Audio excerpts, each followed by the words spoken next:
Grande Vibe 37, estamos aqui para mais um Fute Vídeo do Coen, com apoio na comunicação do Resenha 37 e na produção do R37. Olha isso aqui, de frente pro Cristo, com uma figuraça, cara, gente boa demais, conversa muito boa, não deixe de nos seguir, compartilhar, e é isso, tenho certeza que você vai gostar muito tanto desse vídeo quanto do canal. Grande abraço! Resenha 37.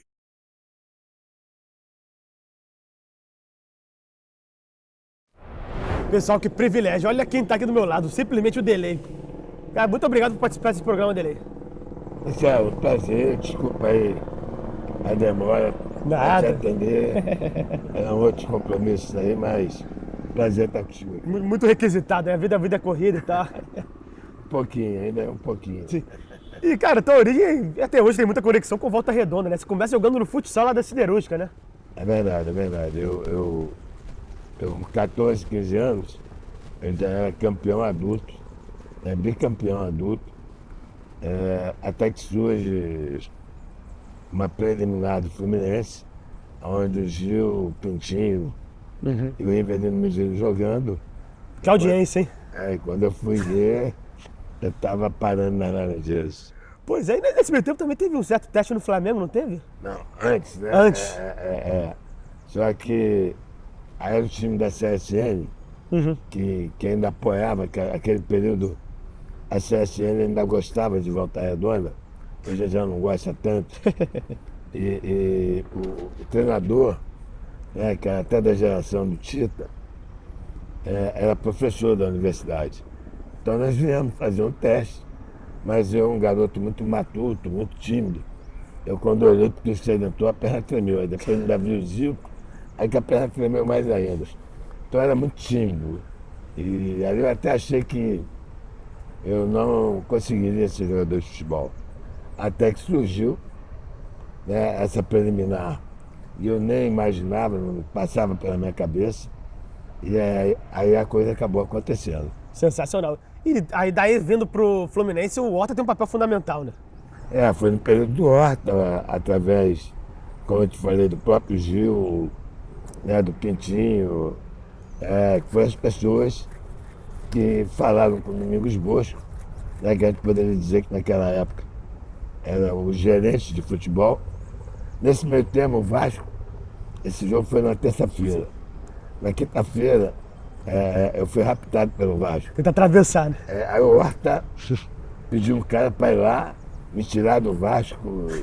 Com todo respeito ao Vasco, foi a melhor coisa que eu fiz. Com certeza, olha o que aconteceu um pouco até depois. O Fluminense, assim, na época, sem desmerecimento a ninguém, ele era o maior clube do Brasil. Tanto é que o São Paulo, naquele período, eles vêm ao Fluminense para poder aprender como funcionava o Fluminense, para poder implantar dentro de São Paulo. A concentração era muito mais bem localizada, enfim. Eu sei que o dia que eu botei o pé dentro das Laranjeiras, ali realmente eu incorporei essa paixão minha pelo Fluminense. Pois é, porque foi uma conexão automática. Você já chega ganhando a Copa São Paulo, né? Aquele time se formando. Eu já chego jogando 80 anos de glória do Flamengo. Pra você ter ideia, eu não conseguia nem treinar. Eu tinha que terminar meu segundo ano de contabilidade. A molecada não entendia nada. Pô, que cara é esse que chega aqui, já põe a camisa, joga e volta para Volta Redonda. Mas depois aí eu vim definitivo. A gente foi campeão da Copa Belo Horizonte, foi a primeira. E depois campeão da Taça de São Paulo. E aí depois a vida seguiu. Porque ali é uma formação de um time que é a sucessão da máquina, né? E tá dando resultado de... maquininha. Maquininha, ela ficou 80 e tantos jogos sem perder. E eu começo na reserva. Aí o Dufraê, o querido Dufraê, que já desencarnou, eles vão para o torneio da França, ele volta com uma hepatite. E aí o Pinheiro me coloca como titular e aí eu nunca mais saí. Sim, é que você é um cara que arruma o meio campo, já era muito bom, mas vai um negócio acima, né? Você é aquele clássico 8 lá que o meio campo começa a funcionar. Mas foi engraçado quando o Pinheiro me viu, ele me coloca um pouquinho mais para trás. Depois que eu fui jogar, talvez, na minha posição que eu sempre gostei, mas até pela facilidade que a gente tinha de sair jogando, de fazer os lançamentos, de esticar mais a bola. Então o Pedro me puxou um pouquinho mais para trás e eu entro justamente Que já é uma visão atual, né? No profissional, no lugar do Pintinho, que tinha ido pro Vasco. Pô, e... Cara, não tem como não já ir direto pra aquele título de 80, que é absolutamente histórico, né? Vocês pegam um Vasco do Dinamite na final, enfrenta ali o Flamengo do Zico na meiuca e ganha um Carioca, que na época era... É verdade. Era enorme. Ali nós éramos, eu poderia dizer que a quarta força. Tinha o Flamengo do Zico, você tinha o Vasco do Roberto, com Paulo César, que era um timaço. Aí você tinha o Botafogo, que também tinha um elenco muito bom. Então a gente ficava ali batendo chapa com o Botafogo, talvez a quarta força naquele período. E se você quer as coisas, de repente rolou uma química, 9 jogadores formados dentro de Laranjeiras, só o Cláudio Adão e o Gilberto que não eram, e aquele time deu uma liga e acabou sendo campeão em 80. E como é que você vê esse enfrentamento diante de times tão fortes e saindo com um título tão importante? Sei lá, mas aquele time, aqueles jogadores, né, na base a gente já tinha meio que o costume de atropelar eles, entendeu? Então, assim, foi um reencontro no profissional. Claro que o time do Flamengo era uma coisa fantástica, o Vasco, o próprio Botafogo, mas era uma galera que já tinha uma relação, uma cumplicidade, eu acho que isso ajudou muito. E aí vem o Cláudio Adão, numa fase espetacular, o Gilberto se torna, se eu não me engano, não só a revelação como craque do campeonato. Então foi um ano que tudo deu certo. Realmente. E já pulando para 8-3, ali dá para se falar que foi uma coisa peculiar dali, é que rolou muita troca de técnico, né? Mas aí... Com aquela coisa do Flamengo em cima. Ali também foi... Cláudio Garcia. Lá, uma química também. Nós passamos 81 e principalmente 82, um período muito difícil. O Fluminense salários atrasado. Eu cheguei a ter uma proposta do Castor de Andrade quando ele estava montando um timaço. E a tocar nisso não deu certo. Qual foi o motivo que não deu certo? Na verdade foi o presidente do Fluminense. Eu era o único remanescente, né, daquele time de 80. E o Castor me liga, né, oferecendo uma fortuna. E ele foi lá, né, ele só andava com dinheiro vivo. Isso eu vi dele próprio. Ele chegou lá no presidente e o presidente perguntou se ele não queria outro jogador. Ele fechou a mala e foi embora. Que bom que acho que senão não teria feito a história que eu fiz de ganhar 3 campeonatos seguidos e ganhar o Campeonato Brasileiro. Pois é, não, a história provou que você tomou a decisão certa, mesmo no momento difícil ali. No momento difícil, financeiramente, o Fluminense, como eu te disse, muito mal, fruto de algumas administrações muito equivocadas e assim, mesmo com toda a paixão que eu já tinha pelo Fluminense, eu te confesso que eu dei uma balançada, mas enfim. Sim. Pra você ter ideia, a coisa foi tão ruim que em 82 eu cheguei a pensar até em parar de jogar e estudar. Nossa! É verdade. O que o futebol perderia, né? Não sei. Já tanta gente boa no futebol. Não, realmente. Mas, pô, olha a história que tu constrói logo depois, né? Logo assim que tu pensa nessa atrocidade aí. Aí é uma construção, né, de uma história que eu tenho um orgulho muito grande. Pois é. E, cara, a saída do Cláudio Garcia lá pro Flamengo tem reflexo direto nessa parte financeira do Fluminense ou são outros fatores, você acha? Também tem. Eu acho que o Cláudio, né, que eu te falei, também em 83, nós não éramos considerados os favoritos, né, para aquele campeonato. Aí acontece a chegada do Assis e do Washington, o time ganha uma consistência maior. Sim. Mas assim mesmo nós não éramos considerados talvez o favorito. Pois é, tem aqueles reforços do Sul também, não sei se é 83 ou 84. Né? Aí o próprio Tato, que já estava ali, o Branco, né, eles crescem de produção de uma forma assim que não dá muito para explicar. O Ricardo Gomes se firma definitivamente. Nossa, espetacular. O Aldo, que já estava no clube, também, talvez por timidez, adaptação, ele também ainda não estava jogando Porque ele sabia, quer dizer, então calhou tudo de dar certo ali. E aí foi uma equipe que criou uma consistência, principalmente com a chegada do Parreira, e criou uma maneira de se jogar, realmente que eu diria que já era o futebol que eles chamam de moderno hoje. É verdade. Você pega o que era o... você pega o passe que tu dá na final lá pro Assis, olha o que é aquilo. Não, acho que não só isso, quer dizer, que a equipe, ela tinha muito mais, era uma equipe que, né, dentro do que se exige hoje no futebol, essa coisa de atacar e todo mundo marcar, aquela equipe já fazia. Sim, todo mundo sabia tratar a criança, né? Todo mundo. Não Ali, tinha- não tinha nenhum perna de pau, não. E ao mesmo tempo sabia fazer a pressão. E havia essa solidariedade, esse entendimento coletivo do jogo, que foi muito importante. Claro que também o mais importante é a qualidade desses jogadores. Tanto é que dali você teve vários jogadores que foram para a seleção brasileira. Vários.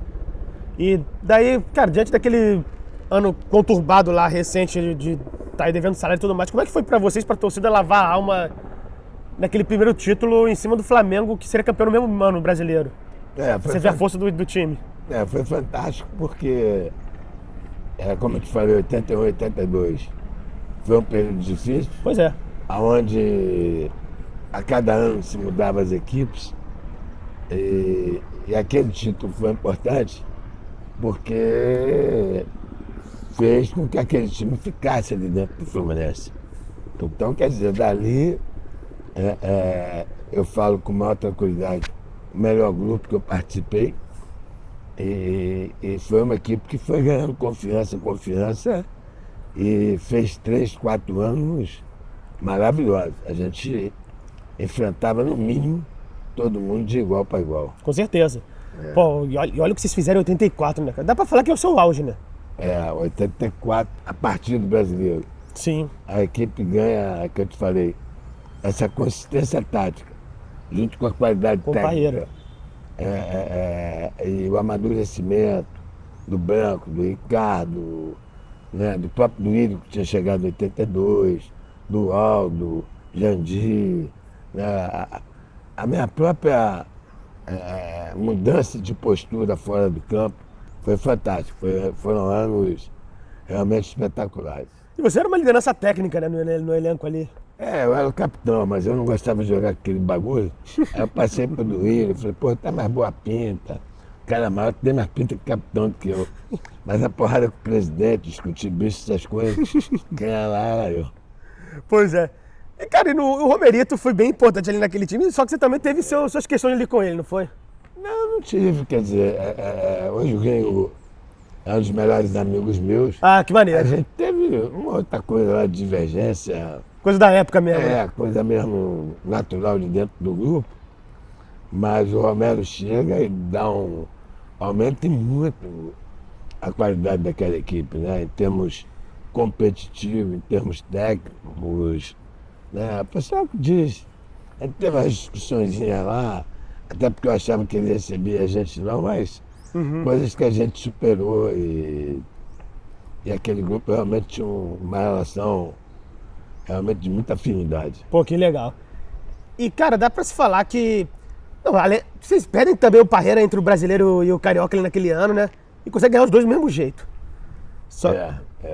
Rolou uma continuidade natural, você acha? Sim, sim.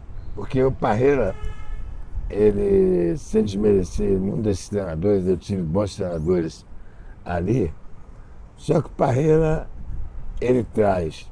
O Parreira sempre foi um cara muito estudioso, e aí eu acho que o Parreira traz uma maneira daquela equipe se defender e de entender, né, essa questão desse tal jogo coletivo, que aquela equipe viveu daquela forma que o Parreira deixou a todos aqueles outros anos posteriores. Que legal.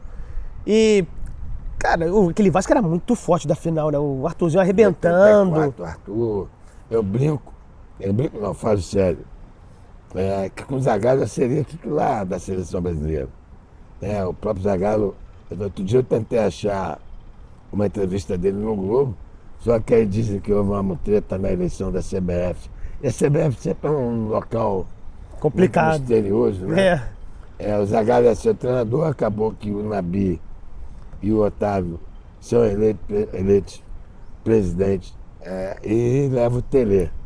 Mas, por exemplo, eu costumo dizer que eu acho que eu deveria e poderia ir à Copa de 86, o Arthurzinho eu tinha certeza que tinha que estar lá. Tinha absolutamente tudo pra estar lá. Porra, se eu sou treinador, amigo, porra. Outro dia até vi o Zico, dando uma entrevista pro Romário, ele achando que ele não deveria estar lá, que ele se deixou levar pelo coração. Eu acho que ele deveria. Sim. Só que o Arthur deveria começar os jogos e o Zico poderia entrar depois. Acho que nem no lugar do Arthur. Poderia ser do Sócrates, do Júnior, enfim. Algo Mas buscar circunstancial, contigo. A realmente. história poderia ser outra, mas enfim. Essas são coisas que já passou e a gente só fica meio que divagando só. Ficar pensando ali. E, cara, como você vê aquela final lá com o Bangu lá, com toda a polêmica que rolou com o Height e tudo mais? Tricampeão, bem ou mal? Na verdade, poucas oportunidades eu tive de falar. Nós íamos ganhar os 2 turnos, a gente tinha a chance de ganhar os 2 turnos.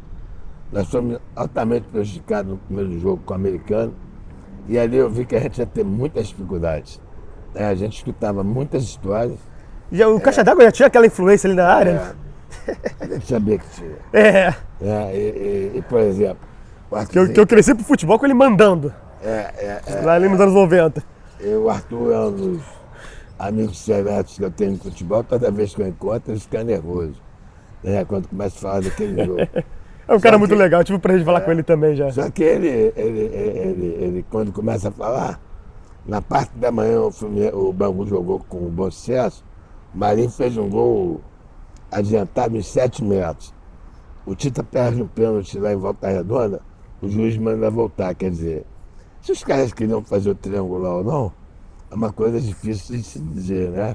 Mas no final, a gente foi, nós fomos tricampeões e agora o resto é choro, vai reclamar na federação. O que importa é a taça no final das contas, pelo amor de Deus.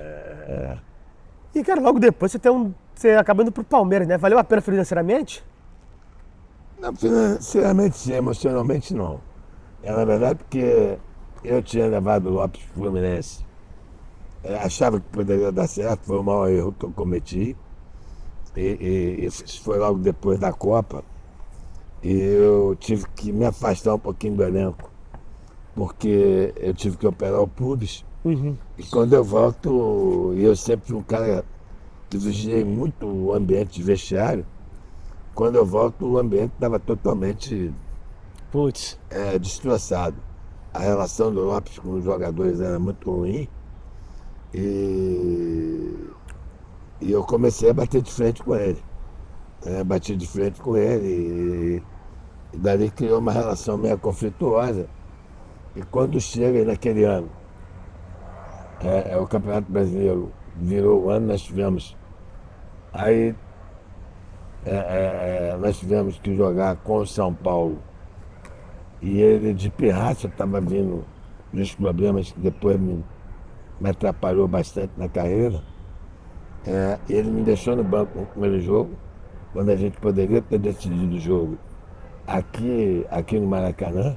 E o time de São Paulo era Zé Teodoro, Oscar, Dari Pereira, Nelsinho, muito bom. Bernardo, Miller, Pita, Careca, entendeu? Enfim, a gente teve algumas discussões muito feias e tinha uma galera ali dentro que realmente já estava se perdendo um pouquinho fora do campo.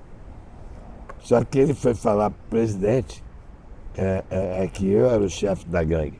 Aí o Palmeiras vem, num período que a inflação era 96%, e quando eu vou falar com o presidente, que havia sido orientado pelo Schwartz, de que a gente que tinha uma certa liderança dentro do vestiário, e que todas as vezes que eu ia lá reivindicar, era sempre, a maioria das vezes, sempre pensando no grupo como um todo. E o presidente, o Fábio Egito, não, vou precisar muito da tua ajuda. Só que ele se deixou influenciar pelo Lopes, e o Palmeiras faz uma proposta absurda, no meio de uma inflação absurda. Aqueles planos todos dando errado, né? Com todo respeito, eu acabei tendo que ir pro Palmeiras.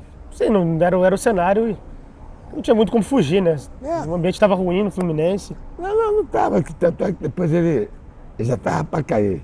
É, Né? Já tava para cair. antes do cenário desse fica um Mas, pouco assim, inevitável. foi uma tristeza muito grande, mais do que não ter ido à Copa do Mundo. Foi eu ter saído do Fluminense, foram 12 anos. E depois eu fui descobrir que eles não me venderam para o Atlético de Madrid.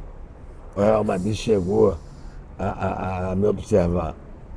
Mas eu me lembro mais ou menos que eu acabei não indo muito bem num daqueles torneios da Espanha, mas só com o Atlético de Madrid não. O Atlético de Madrid veio com uma oferta a nível de jogador de seleção. Gente. E eu só fui descobrir lá no Palmeiras que eles não me venderam para o Atlético de Madrid e acabou indo o alemão do Botafogo e que também me deixaram de me vender para o México, que era um bom mercado naquele período, mas o que eu te falei, eu não costumo olhar para trás. Sim. A não ser para lembrar as coisas boas, É que é o que ou importa. para aproveitar ela no presente, como algum ensinamento que eu tive lá atrás. Isso, a maioria absoluta, convenhamos. Olha tantas coisas que tu conquistou, a história que você tem no Fluminense. Sim, Ídolo pô, apaixonante. gigante da Não instituição, troco ela por nada. com certeza. E agora nessa coisa de Europa, você acaba indo pro Belenenses, né? Mas ali já foi uma forçação de barra. Já não era... Ali tem um negócio de empresário, uma confusão danada. Tanto é que eu não joguei, eu joguei meio tempo, né? Aí peguei o treinador inglês, e aí tinha uma divisão muito grande dentro do vestiário, e naquele momento os portugueses eles já estavam muito putos com essa coisa do imigrante, principalmente jogadores de futebol. Pô, E os tenebroso. dentistas estarem lá tomando espaço dele de trabalho. Pensamento Né? pequeno, né, cara? E aí teve as confusões, havia um jogador brasileiro, tanto é que hoje ele é empresário, era um cara muito habilidoso, muito jeitoso. Só sei que ele conseguiu criar um clima com o treinador inglês, que falou que eu não sabia lançar. Eu falei, pô, é a única coisa que eu sei fazer, cacete. E o cara não me botou mais pra jogar. Aí me botaram pra jogar um campeonato de reserva, cara. Porra, Que a brincadeira, gente hein? jogava num campo igual era o Aterro antigamente. Aí teve um dia lá que o auxiliar me mexeu a porra do saco, eu mandei ele tomar naquele lugar, aí que eu nem no banco eu fui mais. Ah, pelo amor de Deus, né? E, cara, a gente falou do Castor, outro cara que tu conviveu foi o Emil Pinheiro, né, cara? Lá no Botafogo. Como é que foi essa relação aí? Cara, com ele em si, era uma relação razoável. Só que, né, ele me tira do Palmeiras, e eu quebro a cara na chegada. O Jornal do Esporte tinha muita circulação naquele período. Ele faz uma manchete, Botafogo agora tem um líder em campo, imagina. Nossa. O time tinha Josimar, Galvão, Gotardo, o Luizinho, o Criciúma, Madão. Puta merda. Quer dizer, foi a pior manchete do Jornal do Esporte que podia arrumar. Pô, também. pior possível, péssimo pro grupo, né? E o ambiente era muito conturbado. Primeiro que Marechal não existia como estrutura. Uhum. Segundo, que o Emil pagava, de acordo, na época eu me lembro com o Elinho, pagava os caras dele e os que eram do Botafogo ficavam com o salário atrasado. Poxa. Então era um ambiente que Daí não eu tem tive grupo que alguns se- problemas, né, eu não me senti confortável e não consegui render. Para dizer que eu não joguei, eu acho que eu joguei bem. Meio tempo contra Portugueses do Esporte, ali eu fui do Ney, né? Porque quando eu chego no Botafogo, o Pinheiro era o treinador, eles tinham sido campeões da taça troféu Ramon de Carranza. E o Pinheiro chega para mim, olha, Dele, vou te deixar na reserva. Os caras foram campeões, coisa e tal. Eu falei, não, Pinheiro, fica tranquilo, vamos pro treino. Só que aí eu acabei com o treino e falei, não, já vai titular de uma vez. Só que aí nós fizemos 2 jogos horrorosos contra o São Paulo e o Atlético, não eu, todo mundo. E aí contrato Jair Pereira. Aí também teve algumas coisas lá que eu prefiro não te contar, até porque eu não vou ter como provar. Uhum. Mas era muito complicado o ambiente. Aí você pega essa coisa de divisão de salário. Tinha muitas outras Porra, coisas ali dentro, muito- entendeu? Não tinha como Realmente funcionar. foi muito confuso aquele ambiente.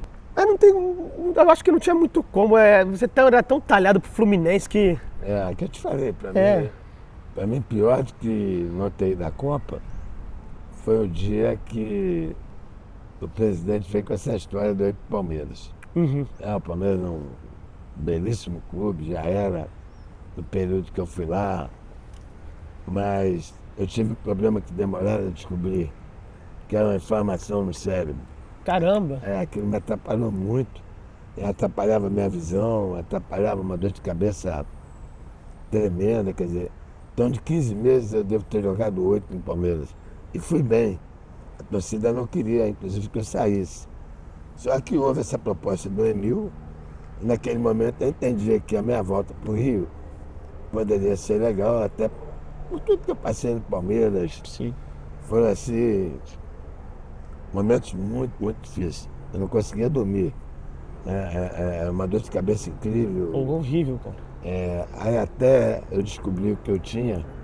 Aí o que eu te falei, de 15 meses, eu devo ter jogado uns 7, 8 meses no Palmeiras. E a medicina esportiva, no geral, já tinha alguns atrasos naquela época, né? Que Como é que é? coisas que eram pra descobrir antes, não descobria, né? Pra você ter ideia, Marcelo, eu já saí daqui com um pouquinho de dor de cabeça. Mas só que eu achava que não era nada. E aquilo foi tomando uma proporção. Pra você ter ideia, eu tinha que tomar Novalgina para ir treinar e ficava deitado dentro de casa. Nossa. Aí jogava, treinava com a pressão baixa, né? Aquele estômago meu cada dia piorando mais. Não vai render assim, né? Até que um dia eu tô jogando em Araraquara, quando a bola vem, cara, eu começo a enxergar duas. Aí Nossa. como é que você ia saber qual era a verdadeira? Meu Deus do céu. Era fruto desse problema. Aí depois eu fui melhorando, até que só ficou o problema da vista. O Enio Andrade chega junto com o Gilbertinho, então eu comecei a trabalhar dentro do vestiário, e aí treinava mais do que os caras, treinava 3 horas de manhã, 3 horas de tarde para recuperar a musculatura. Pra você ter ideia, eu jogava com 69, eu cheguei a pesar 60 quilos, eu perdi Porra. muita massa muscular. Bastante. Aí nisso eu vou no Instituto de Oftalmologia em Campinas, que era uma referência. Aí o cara começa a me fazer as perguntas, já fez tomografia, já fez isso, já fez aquilo. Aí pra você ter ideia, pô, já fez ressonância magnética? Eu não sabia o que era. E só tinha, se eu não me engano, lá em São Paulo, talvez acho que no Círio Ibanez e no Alberto Einstein. Aí quando eu faço a ressonância e que leva lá para um neurologista daqueles bambambam de São Paulo, o cara, porra, esse cara tem umas inflamações no cérebro que mexe com essa coisa toda da vista, do labirinto. Aí eu fiquei 10 dias no hospital tomando corticoide, aí foi o que estabilizou essa coisa toda. Meu Deus, cara. Mas foi duro, foi um período. Tem uma história que, como eu já não dormia, e eu tinha um rádio, eu ficava ouvindo o jogo do Fluminense. A paixão tava ali sempre, né? Não tinha como. Não tinha jeito. E, cara, um dado dia, a cama apareceu toda manchada, cara. Meu Deus. Rapaz, aí era uma loucura completa. Falei, pô, como é que essa cama aparece toda manchada? Puta que Depois pariu. tem uma outra situação, eu dormindo não, eu acordado, minha esposa deitada, e eu começo a ouvir voz. Olha ali. Eu falei, fudeu.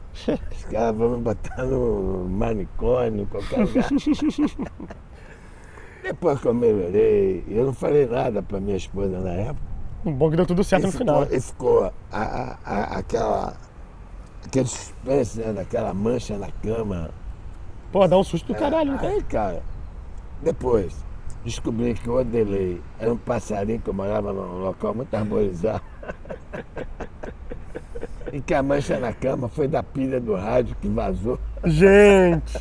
Naquele momento eu achei que eu tava ficando maluco. Ai, Foi meio sofrido, mas enfim, tudo é uma experiência na vida. Acaba sendo. E, cara, hoje em dia, como tu vê a sua maior valência no futebol, como liderança, técnica, tática, teu perfil como jogador? Tua maior virtude, assim?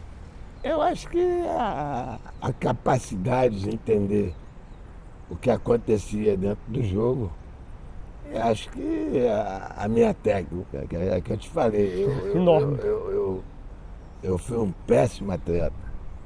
Péssimo atleta. Molecada que estiver nos vendo, por favor, hoje principalmente, se você realmente não cuidar da condição física, então eu me defendia acima de tudo em cima da técnica que eu tinha, mas fisicamente eu me cuidava muito pouco. Complicado, mas a técnica era também que sobrava, né? Você sobrava, dava pro gasto. Bem, pô, não tenho o que falar, foi muito maneiro esse papo. Legal, Marcelo. Valeu mesmo, um prazer enorme. Prazer foi meu. Tá bom, irmão? Grande Valeu, abraço. rapaziada. Até a próxima, pessoal. Valeu. Tchau, tchau.